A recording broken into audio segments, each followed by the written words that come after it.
ಅಶ್ವವೇಗ ನ್ಯೂಸ್ಗೆ ಸ್ವಾಗತ. ನಾನು ಗಂಗಾ ಜಾಧವ್.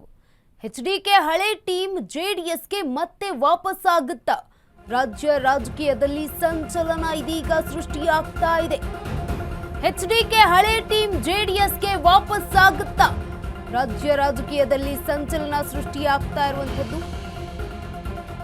ಘರ್ ವಾಪಸಿಗೆ ಅಖಂಡ ಮುನ್ನಡೆಯನ್ನ ಬರಿತಾ ಇದ್ದಾರಾ ಜೆಡಿಎಸ್ನಲ್ಲಿ? ಟಾರ್ಗೆಟ್ 2028 ಗೆಲುವೊಂದೇ ಧ್ಯೇಯ ಅಂತಿದ್ದಾರೆ. ಮತ್ತೆ ಮುಖ್ಯಮಂತ್ರಿ ಆಗೋದೇ ಟಾರ್ಗೆಟ್. ಅದಕ್ಕಾಗಿ ಮತ್ತೆ ಹಳೆ ಟೀಮ್ಗೆ ಎಚ್ಡಿಕೆ ಗಾಳ ಹಾಕ್ತಿದ್ದಾರಾ? ಅಶ್ವವೇಗದಲ್ಲಿ ಸೂಪರ್ ಎಕ್ಸ್ಕ್ಲೂಸಿವ್ ಸ್ಟೋರಿ ಇರುವಂತದ್ದು ಈ ಕುರಿತಾಗಿ. ಎಚ್ಡಿಕೆ ಹಳೆ ಟೀಮ್ ಜೆಡಿಎಸ್ಗೆ ಮತ್ತೆ ವಾಪಸ್ ಆಗುತ್ತಾ? ರಾಜ್ಯ ರಾಜಕೀಯದಲ್ಲಿ ಸಂಚಲನ ಸೃಷ್ಟಿಯಾಗ್ತಾ ಇದೆ.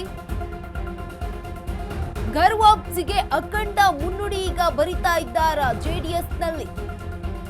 ಟಾರ್ಗೆಟ್ 2028 ಗೆಲುವೊಂದೇ ಧ್ಯೇಯ ಅಂತಿದ್ದಾರೆ. ಮತ್ತೆ ಮುಖ್ಯಮಂತ್ರಿ ಆಗೋದೇ ಟಾರ್ಗೆಟ್ ಹಾಗಿದ್ರೆ ಅದಕ್ಕಾಗಿಯೇ ಮತ್ತೆ ಹಳೆ ಟೀಮ್ಗೆ ಎಚ್ಡಿಕೆ ಗಾಳ ಹಾಕ್ತಿದ್ದಾರಾ? ಅಶ್ವವೇಗದಲ್ಲಿ ಈ ಕುರಿತಾಗಿ ಸೂಪರ್ ಎಕ್ಸ್ಕ್ಲೂಸಿವ್ ಸ್ಟೋರಿ ಇರುವಂತದ್ದು. ಇದೀಗ ಎಚ್ಡಿಕೆ ಹಳೆ ಟೀಮ್ ಜೆಡಿಎಸ್ಗೆ ಮತ್ತೆ ವಾಪಸ್ ಬರುತ್ತಾ? ವಾಪಸ್ ಏನಾದ್ರೂ ಕರ್ಕೊಂಡು ಬರ್ತಾರಾ ಎಚ್ಡಿಕೆ ಅವರು? ಇದೀಗ ರಾಜ್ಯ ರಾಜಕೀಯದಲ್ಲಿ ಸಂಚಲನ ಸೃಷ್ಟಿಯಾಗ್ತಾ ಇರುವಂತದ್ದು. ಘರ್ ವಾಪಸಿಗೆ ಅಖಂಡ ಮುನ್ನುಡಿಯನ್ನ ಬರಿತಾರಾ ಎಚ್.ಡಿ. ಕುಮಾರಸ್ವಾಮಿ ಅವರು ಅನ್ನುವಂಥದ್ದು. ಯಾಕಂದ್ರೆ ಟಾರ್ಗೆಟ್ 2028 ಗೆಲುವೊಂದೇ ಧ್ಯೇಯ ಅಂತಿದ್ದಾರೆ. ಮತ್ತೆ ಮುಖ್ಯಮಂತ್ರಿ ಆಗೋದೇ ಟಾರ್ಗೆಟ್ ಮಾಡ್ಕೊಂಡಿದ್ದಾರಾ? ಅದಕ್ಕಾಗಿ ಮತ್ತೆ ಹಳೆಯ ಟೀಮ್ಗೆ ಎಚ್ಡಿಕೆ ಗಾಳ ಹಾಕ್ತಿದ್ದಾರಾ ರಾಜಕಾರಣದಲ್ಲಿ ಅನ್ನುವಂಥದ್ದು. ಆಲ್ರೆಡಿ ಜೆಡಿಎಸ್ನಿಂದ ಯಾರ್ಯಾರು ಬೇರೆ ಬೇರೆ ಪಕ್ಷಗಳಿಗೆ ಹೋಗಿದ್ದಾರಲ್ಲ, ಹೆಚ್ಚಾಗಿ ಕಾಂಗ್ರೆಸ್ ಪಕ್ಷಕ್ಕೆ ಹೋಗಿರುವಂಥದ್ದು, ಅವರನ್ನೆಲ್ಲ ಮತ್ತೆ ವಾಪಸ್ ತೆಗೆದುಕೊಂಡು ಬರ್ತಾರಾ? ಘರ್ ವಾಪಸಿಗೆ ಅಖಂಡ ಮುನ್ನುಡಿಯನ್ನ ಬರಿತಾರಾ ಎಚ್ಡಿಕೆ? ಕಾದು ನೋಡ್ಬೇಕು. ಹಳೆ ಟೀಮ್ ಜೆಡಿಎಸ್ ಪಕ್ಷಕ್ಕೆ ವಾಪಸ್. ಸ್ಫೋಟಕ ಹೇಳಿಕೆ ಕೊಟ್ಟ ಕುಮಾರಸ್ವಾಮಿ. ಯಾರ್ಯಾರು ಬರ್ತಾರೆ ಅಂತ ಹೇಳಲಾಗಲ್ಲ. ತುಂಬಾ ದೊಡ್ಡ ಮಟ್ಟದ ನಿರೀಕ್ಷೆಯನ್ನ ಇಟ್ಟಿಲ್ಲ. ಆದ್ರೆ ಒಂದು ಮಾತನ್ನ ನಾನು ಹೇಳ್ತೀನಿ ಅಂತ ಹೇಳಿದ್ದಾರೆ. ಮಾಧ್ಯಮದ ಮುಂದೆ ಮಾತನಾಡಿದ್ದಾರೆ ಈ ಕುರಿತಾಗಿ. ನಮ್ಮ ಪಕ್ಷಕ್ಕೆ ಯಾರು ಬರ್ತಾರೆ ಅನ್ನೋದಕ್ಕಿಂತ ಜನತೆಯ ನಿರ್ಧಾರ ಏನಿದೆ ಅನ್ನೋದು ತುಂಬಾನೇ ಮುಖ್ಯ ಆಗಿರುತ್ತೆ. ರಾಜ್ಯಕ್ಕೆ ಒಂದು ಉತ್ತಮ ಆಡಳಿತ ಬೇಕು.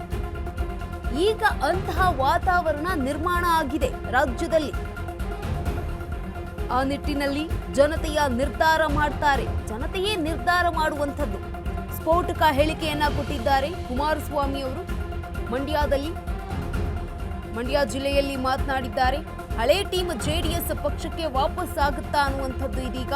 ಸ್ಫೋಟಕ ಹೇಳಿಕೆಯನ್ನ ಕೊಟ್ಟಿದ್ದಾರೆ ಕುಮಾರಸ್ವಾಮಿ, ಮಾಜಿ ಮುಖ್ಯಮಂತ್ರಿ ಎಚ್.ಡಿ. ಕುಮಾರಸ್ವಾಮಿ ಅವರು.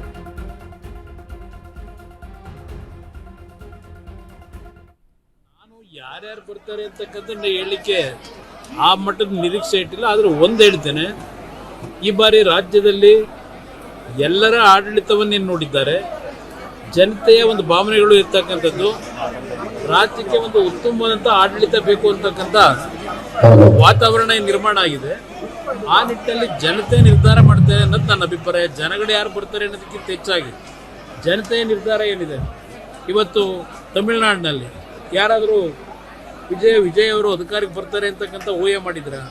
ಅದರಿಂದ ಈಗಿನ ರಾಜ್ಯದ ಪರಿಸ್ಥಿತಿಗಳನ್ನು ನೋಡಿ ಯುವಕರು, ಮಹಿಳೆಯರು, ಎಲ್ಲ ಸಮಾಜಗಳು ಒಂದು ಬದಲಾವಣೆಯನ್ನು ತರತಕ್ಕಂಥದ್ದಕ್ಕೆ ತೀರ್ಮಾನ ಮಾಡ್ತಾರೆ ಅನ್ನೋದು ನನ್ನ ಅಭಿಪ್ರಾಯ.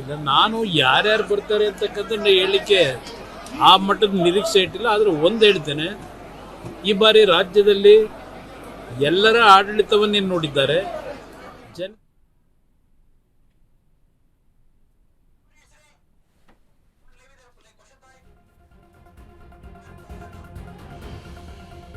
ಈ ಬಗ್ಗೆ ಹೆಚ್ಚಿನ ಮಾಹಿತಿಯನ್ನ ನೀಡಲಿದ್ದಾರೆ ನಮ್ಮ ಪ್ರತಿನಿಧಿ ಪವನ್. ಇದೀಗ ಎಚ್ಡಿಕೆ ಅವರ ಹೇಳಿಕೆ ರಾಜ್ಯದಲ್ಲಿ ರಾಜಕಾರಣದಲ್ಲಿ ಸಂಚಲನ ಸೃಷ್ಟಿಯಾಗ್ತಾ ಇದೆ. ಯಾರೆಲ್ಲ ಹಳೆಯ ಹುಲಿಗಳೇನಿದ್ದಾರಲ್ಲ JDSನ ಹಳೆಯ ಟೀಮ್ ಬರ್ತಾರ ವಾಪಸ್, ಏನಿದೆ ಮಾಹಿತಿ?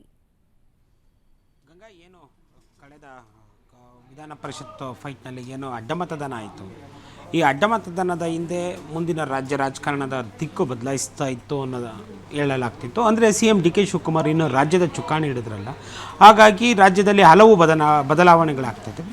ಸಹಜವಾಗಿ ಪ್ರತಿ ವರ್ಷ 5 ವರ್ಷಕ್ಕೊಮ್ಮೆ ಬರುವಂಥ ಚುನಾವಣೆಯಲ್ಲಿ ಸ್ಥಾನಪಲ್ಲಟಗಳು ಸಹಜವಾಗಿ ಮಾಡ್ತಾರೆ ಯಾವುದೇ ಪಕ್ಷದಲ್ಲಿದ್ದಾಗ. ಹೀಗಾಗಿ ಇಷ್ಟು ದಿನ BJPಯಲ್ಲಿ JDSನಲ್ಲಿ ಹೊರಗೋಗೋರ ಸಂಖ್ಯೆ ಹೆಚ್ಚಾಗಿತ್ತು, ಈಗ ಒಳಗೆ ಬರೋರ ಸಂಖ್ಯೆ ಏರಿಕೆ ಆಗುತ್ತೆ ಅನ್ನೋದು ಒಂದು ಹಂತಕ್ಕೆ ಮಾರ್ಮಿಕವಾಗಿ ಇದನ್ನು ಮಾಡಿದ್ದಾರೆ. ಅಂದರೆ ಏನು, ಈಗ ಅಖಂಡ ಶ್ರೀನಿವಾಸ ಮೂರ್ತಿ ಅವರು ಗರ್ವಾಪಸಿ ಆಗಿರೋದು, ಇವರು 2008ರಲ್ಲಿ JDSಲ್ಲೇ ಇದ್ದಂಥವ್ರು, ಇವರನ್ನು JDSಗೆ ಕರ್ಕೊಂಡ್ಬಂದಿದ್ದು ಅವತ್ತಿಗೆ ಜಮೀರ್ ಅಹ್ಮದ್ ಖಾನ್ ಅವರು.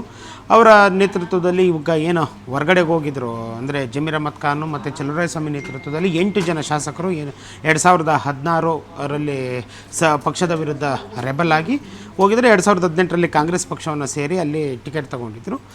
ಹೀಗಾಗಿ ಈಗ ಅಖಂಡ ಶ್ರೀನಿವಾಸ ಪೂಜಾರಿ ಏನು ಕಾಂಗ್ರೆಸ್ಸಿಂದ, ಅಖಂಡ ಶ್ರೀನಿವಾಸ ಮೂರ್ತಿ ಅವರು ಕಾಂಗ್ರೆಸ್ನಿಂದ ಹೊರಬಂದು BJP ಸೇರಿ ಈಗ ತಿರ್ಗಾ ಮತ್ತೆ ಅಗೇನ್ JDS ಪಾಳ್ಯಕ್ಕೆ ಬಂದು ಸೇರಿದ್ದಾರೆ. ಹೀಗಾಗಿ ಅಖಂಡ ಶ್ರೀನಿವಾಸ ಮೂರ್ತಿ ನೇತೃತ್ವದಲ್ಲಿ ಮತ್ತೆ ಕಾಂಗ್ರೆಸ್ ಸೇರಿದಂಥ ಎಲ್ಲ JDS ಶಾಸಕರಿಗೆ ಗಾಳ ಹಾಕೋದಕ್ಕೆ ಮಾಜಿ CM ಕುಮಾರಸ್ವಾಮಿ ಅವರು ಲೆಕ್ಕಾಚಾರ ಆಗ್ತಾಯಿದ್ದಾರೆ. ಅಂದರೆ ಅಖಂಡ ಶ್ರೀನಿವಾಸ ಮೂರ್ತಿ ಅವರು ದಲಿತ ಸಮುದಾಯಕ್ಕೆ ಸೇರ್ಪಡೆಯಾದಂಥವರು. ಹೀಗಾಗಿ JDSನಲ್ಲಿ ಏನು ದಲಿತ ಸಮುದಾಯ ಆಗಿರ್ಬೋದು, ಮುಸ್ಲಿಂ ಸಮುದಾಯ ಆಗಿರ್ಬೋದು, ಇನ್ನಿತರೆ ಸಮುದಾಯಗಳು ಏನು JDS ಪಕ್ಷದಿಂದ ಹೊರಗಿದ್ವು ಅವನ್ನು ಒಗ್ಗೂಡಿಸುವ ಪ್ರಯತ್ನವನ್ನು ಮಾಡ್ತಾಯಿದ್ದಾರೆ.